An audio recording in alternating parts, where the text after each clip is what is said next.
Gjatë presidencës së Çipros, Këshilli ka vlerësuar përparimin e Shqipërisë për kapitullin e themeloreve, mbështetur në raportin e vlerësimit piketave të ndërmjetme të Komisionit Evropian. Dhe në vijim të këtij vlerësimi, konferenca sot e antarësimit doli në përfundimin që Shqipëria ka plotësuar me sukses piketat e ndërmjetme për grup kapitullin e themeloreve.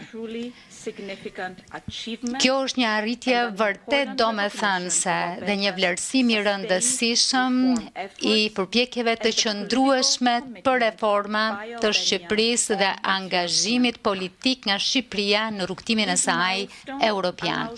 Ky gur kilometrik e lejon Shqipërinë të ecë përpara në procesin e antarësimit dhe në momentin kur të plotësohen kushtet përkatëse, ne të nisim të mbyllim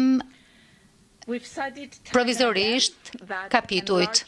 E kemi thënë hera herës që zgjerimi është një përparësi strategjike për presidencën e Çipros dhe që ne do të jepnim rezultate dhe është pikërisht ajo çfarë po bëjmë sot.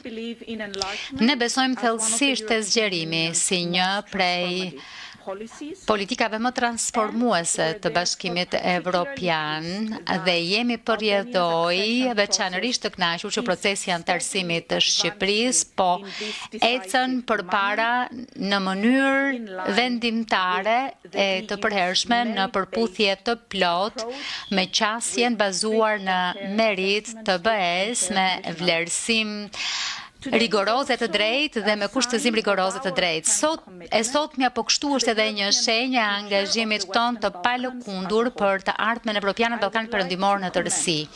Do doja të përgëzoja qeverinë shqiptare, autoritetet, institucionet dhe qytetarët për përkushtimin dhe vendosmërinë e tyre për të çuar përpara reforma të vështira. E dim që procesi i antarësimit është një rrugtim i mundimshëm, por një rrugtim që ja vlen dhe që kanë dëshmuar një angazhim kaq të qartë ndaj një të ardhmeje të përbashkët evropiane. Në të njëjtën kohë, konferenca e sotme shënjon fillimin e një faze të re, ndoshta edhe më sfiduese e kërkuese të procesit antarësimit, sepse grup kapitulli i themeloreve mbetet në themel të negociatave. Progresi në këtë fazë nuk matet vetëm me miratimin e reformave apo të legjislacionit, por gjithmonë më tepër me zbatimin e tyre efektiv, me një bilanc të konsoliduar dhe të besueshëm dhe nga rezultate të prekshme, të cilat janë të qëndrueshme dhe të pakthyeshme. Kjo kupton përpjekjet vazhdueshme për të forcuar shtetin e së drejtës, për të garantuar pavarësinë e institucioneve të drejtësisë, për të luftuar korrupsionin dhe krimin e organizuar, për të mbrojtur të drejtat themelore, për fshi të drejtat e personave që u përkasin pakicave dhe për të garantuar që institucionet demokratike të funksionojnë efektivisht dhe me transparencë. Bashkimi Evropian pret me padurim për të vazhduar këtë vrull reformash nga Shqipëria me të njëjtën vendosmëri që e ka sjell Shqipërinë në këtë gur kilometrik kaq të rëndësishëm sot.